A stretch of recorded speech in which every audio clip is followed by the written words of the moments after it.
Hello and welcome. तो आज हम लोग इस वीडियो में देखने वाले हैं क्लास 10th का सोशल साइंस का ह्यूमन रिसोर्सेज का सेंसस के बारे में हम लोग पढ़ रहे थे और दो वीडियोस इसके ऑलरेडी आ चुके हैं। तो अगर आप इस वीडियो को डायरेक्टली देख रहे हो तो आप एक बार जाकर चैनल में जाकर जो है इसके स्टार्टिंग के दो वीडियोस देख लीजिए, तब आपको आगे की चीजें क्या होंगी क्लियरली समझ में आएंगी। देखो, youth people of ages varying from 15 to 59 are included in this group। हमें सेंसस से क्या क्या इंफॉर्मेशन मिलती है यही सब हम लोग पढ़ रहे हैं। जैसे हमने सेक्स रेशियो के बारे में पढ़ा कि जब सेंसस होता है तो वहां से हमें सेक्स रेशियो पता चलता है, और एक और चीज जो हमें पता चलती है सेंसस से वो क्या है, यूथ। तो जो भी पर्सन जिनकी एज 15 ईयर और उससे ज्यादा और 59 ईयर या उससे कम है, इन लोग इस एज में आने वाले लोगों को क्या बोला जाता है, यूथ बोला जाता है। You will notice that people in this age group are most active and usually the people in the other two ages group, children and the old people। आप लोगों ने देखा होगा कि जो भी इस एज के बीच में आते हैं 15 ईयर से लेकर 59 ईयर के बीच में, वो बहुत एक्टिव रहते हैं, बहुत सारे काम करते हैं। जैसे आपके पेरेंट्स शॉपकीपर होंगे या फिर कुछ जॉब करते होंगे या कोई भी एक्टिविटी करते होंगे, तो वो क्या करते हैं, ज्यादा क्या होते हैं, एक्टिव होते हैं physically as compare to children and old people.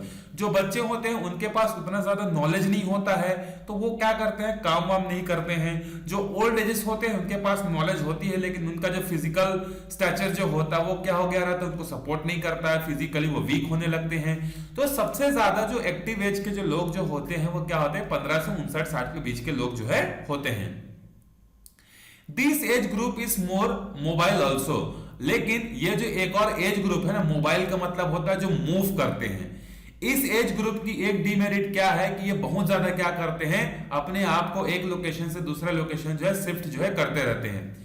It is the people in this age group who move from one place to another in attempts to find the employment.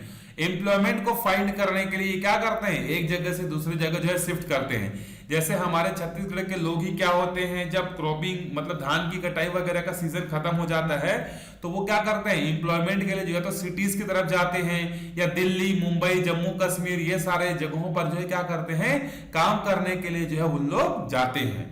ठीक है, तो यहां पर सबसे ज्यादा माइग्रेशन जो होता है वो 15 से लेके 59 ईयर तक के लोगों का जो है होता है, क्योंकि ये फिजिकल एक्टिविटीज में इन्वॉल्व रहते हैं।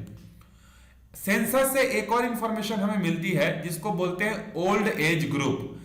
This group includes the people whose age is 16 year और more. After the age of 60 the work efficiency of people begin to decline, and most people in this age group who are not employed and who do not have a strong economic depend for their need of the young people।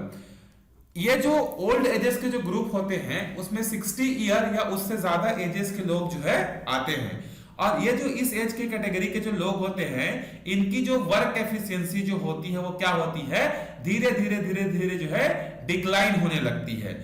और इस as के जो लोग होते हैं अगर इनके पास proper job नहीं है, या अगर इनके पास प्रॉपर जो है इनके पास अकाउंट में पैसा नहीं है, तो ये फिर क्या करते हैं, उसी यूथ पर जो है ये क्या होते हैं, डिपेंड हो जाते हैं। इसी में आप लोगों ने बहुत सारे ऐसे न्यूज चैनल में सुने होंगे, अपने आसपास देखे होंगे कि जैसे एज जो एजेज होते हैं 60 ईयर 65 ईयर, तो उनके जो बच्चे जो होते हैं उनको क्या करते हैं, ऑर्फनेज में, अनाथालय में जो है छोड़कर आ जाते हैं, वृद्धाश्रम में जो है उनको छोड़ देते हैं, जो कि गलत बात है। ठीक है, लेकिन यहां पर हमारे इंडिया में ये भी चीजें जो है, ये भी एक्टिविटीज जो है होती हैं कि जैसे बच्चा बड़ा होता है, पेरेंट्स जो होते हैं वो एजेड होते हैं, तो लोग उनको क्या करते हैं, घर में रखना पसंद नहीं करते हैं। कई सारे इंसिडेंट्स जो है यहाँ पर हमारे इंडिया में भी जो है होते रहते हैं। In social science, population age pyramid is used to show the distribution of the population of the country। नीचे हमें कुछ पिरामिड दिया हुआ है, उस पिरामिड से हमें समझ में आएगा कि बाकी जगह का जो पॉपुलेशन है वो कैसे इंक्रीज होता है, और हमारे इंडिया का जो पॉपुलेशन है वो कैसे इंक्रीज जो है होता है। Look at the graph of the age pyramid in India 2014 given above. It shows the number of men and women after every 4 years. You can see that 2014 the proportion of children and the youth in India was more than the old people। अब देखो यहाँ पर जब आप ये वाला pyramid देखोगे तब आपको समझ में आएगा कि देखिए ये वाला पिरामिड आप एक बार देखो ध्यान से, ये वाला पिरामिड को देखोगे तो आपको ये देखो परसेंटेज ऑफ पॉपुलेशन का है, एक परसेंटेज ऑफ यहाँ पर अलग अलग कंट्रीज का जो है यहाँ पर जो है हमें दिया हुआ है।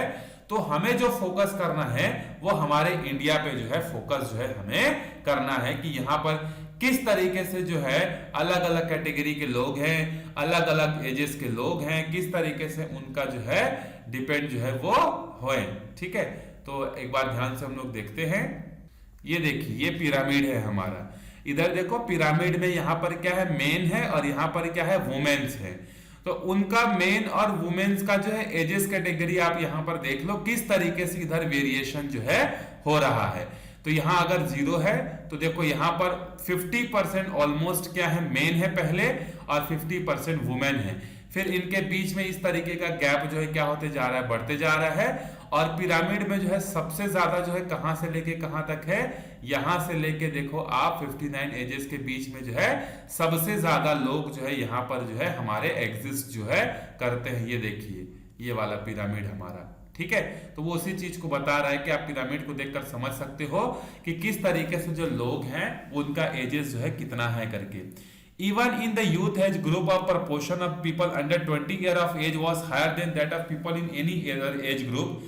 देखो यहाँ पर एक और चीज आपको पिरामिड को देखने से समझ में आएगा कि जो 20 साल के जो लोग हैं वो क्या हैं, सबसे ज्यादा हैं। बाकी अदर एजेस ग्रुप की अगर हम लोग बात करें तो उन एजेस ग्रुप में भी जो सबसे ज्यादा एज के जो लोग हैं वो कौन से, 20 साल वाले हैं। This means that there will be no decline in the number of people engaged in the productive work in the next 20 year. इससे हमें समझ में आता है कि अभी अगर हमारे यहाँ के सबसे ज्यादा एज के लोग अगर 20 साल के हैं तो ये आने वाले 20, 25, 30 साल तक क्या होंगे, एक्टिव होंगे।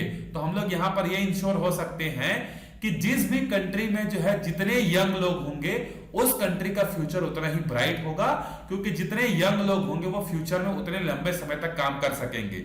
जैसे हमारे इंडिया का जो है एवरेज एज जो है मैंने आपको बताया था 29 ईयर है।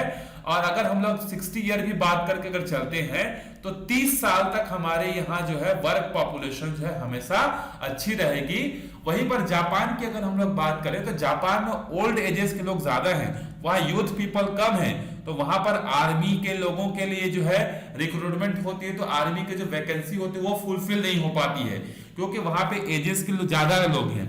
तो वहां पर जो है प्रॉपर आर्मी स्ट्रांग नहीं हो पाती है। जैसे हमारे इंडिया की आर्मी, नेवी और एयरफोर्स तीनों स्ट्रांग है, क्योंकि यहाँ यूथ पीपल ज्यादा हैं। यूथ पीपल ज्यादा है तो एक्टिव भी होंगे और ये सब आर्मीज को जो है क्या करते हैं, ज्वाइन करते हैं। तो हमारी आर्मी भी क्या यंग है और स्ट्रांग है। At the same time, having a lower number of old people will cause a lower burden on economy. इसके अलावा एक और यहाँ पर पॉइंट हम लोग इकोनॉमी की टर्म्स में अगर बात करें तो जितने ओल्ड एजेस के जो लोग हैं जितने कम होंगे उन पर जो है सोसाइटी पर जो है गवर्नमेंट पर जो है उतना जो बर्डन है वो क्या होगा, कम होगा। क्योंकि अगर कोई ओल्ड एजेस के लोग अगर एक्टिविटी काम में इन्वॉल्व नहीं होंगे तो सरकार को उनको पेंशन देना पड़ेगा, उनको अलग अलग स्कीम के तहत पैसा देना पड़ेगा। तो उनकी प्रोडक्टिविटी जीरो है, लेकिन उनको सरकार उनके ऊपर जो है खर्च करती है, तो इकोनॉमी पर क्या होता है, बोझ आता है। However, if we compare the column for the men and women, we will find that in the upcoming young generation, the number of women is going to much lower than that of men, because the ratio of girls to the boys is very low among the children under 18 year age. Now we will compare this age group India with the group of Western Africa and Western Europe. यहाँ पर देखो India है बीच में और यहाँ पर western Africa और इनका जो है यहाँ पर क्या किया गया है, यहाँ पर जो है कंपैरिजन जो है यहाँ पर किया गया है। लेकिन यहाँ पर जो बोला गया है कि जो नंबर ऑफ जो वुमेन्स होंगी जो मेल्स के कंपैरिजन में कम हो जाएंगी करके, वो अभी के सेंसस के अकॉर्डिंग बिल्कुल गलत है। अभी जो लेटेस्ट हमारे यहाँ जो सर्वे हुआ है उस सर्वे के अकॉर्डिंग हमारे इंडिया में अब वुमेन्स का जो नंबर है वो मेंस के नंबर से क्या हो गया है, क्रॉस कर गया है। अब 20 वुमेन जो है एक्स्ट्रा हैं। अगर 1000 मेल हैं तो उस पर 1020 फीमेल्स हैं। ठीक है, तो वुमेन्स की कंडीशन बहुत तेजी से हमारे इंडिया में क्या हो रही है, इंप्रूव जो है हो रही है। ठीक है, तो ये पूरे ग्राफ के बारे में यहाँ पर एक्सप्लेनेशन दिया हुआ है कि ग्राफ में कैसे कैसे कंपैरिजन है करके। आप चाहो तो इसको पढ़ सकते हैं या चाहो तो आप स्किप भी जो है इसको कर सकते हो। ठीक है, अब आगे देखते हैं हम लोग work and working population. It is very puzzling question as to who should be considered a worker or a producer working person in the census of our economy. ये एक सबसे बड़ा पजल हमारे पास, सबसे बड़ा एक बोल सकते हो क्वेश्चन होता है कि हम लोग किस एज के लोगों को जो है हम लोग बोले कि ये वर्किंग पर्सन है, ये काम में लगे हुए हैं। Most people do not have regular work and the nature of their work keep changing, क्योंकि हमारे इंडिया में बहुत सारे लोग ऐसे हैं जिनका जो है रेगुलर वर्क उनका नहीं है, ठीक है। कुछ टाइम हमारे यहाँ ऐसे भी लोग हैं जिनको कुछ टाइम तक के लिए क्या मिलता है, जॉब मिलता है, उसके बाद बाकी समय के लिए वो क्या होते हैं, आइडियल होते हैं, बेरोजगार होते हैं। जैसे फार्मर्स जो होते हैं वो फार्मिंग के समय पर क्या होते हैं, बहुत ज्यादा उनके ऊपर काम होता है, लेकिन जैसे ही कटाई हार्वेस्टिंग वगैरह होती है तो फार्मर्स जो होते हैं उनके पास कोई जॉब जो है नहीं रहता है। Given this situation in which category should they be included, इन सबको किस कैटेगरी में डाला जाए। There can be no precise solution of the puzzle, but the Census Commission use a functional definition of the purpose. तो हमारे पास ऐसा कोई पर्टिकुलर डेफिनेशन नहीं है कि हम लोग इस कैटेगरी के लोगों को वर्किंग पर्सन बोलेंगे, इस कैटेगरी के लोगों को हम लोग वर्किंग पर्सन नहीं बोलेंगे। लेकिन जो सेंसस कमीशन थी उसने क्या किया, कुछ डेफिनेशन जो है दी है, कुछ डिफाइन करने की कोशिश की है कि किस कैटेगरी के लोगों को या किस एजेस के लोगों को जो है हम लोग वर्किंग पर्सन बोलेंगे। तो according to 2011 census, work has been defined as the participation in economically reproductive activities. This participation can be through physical और मेंटल लेबर।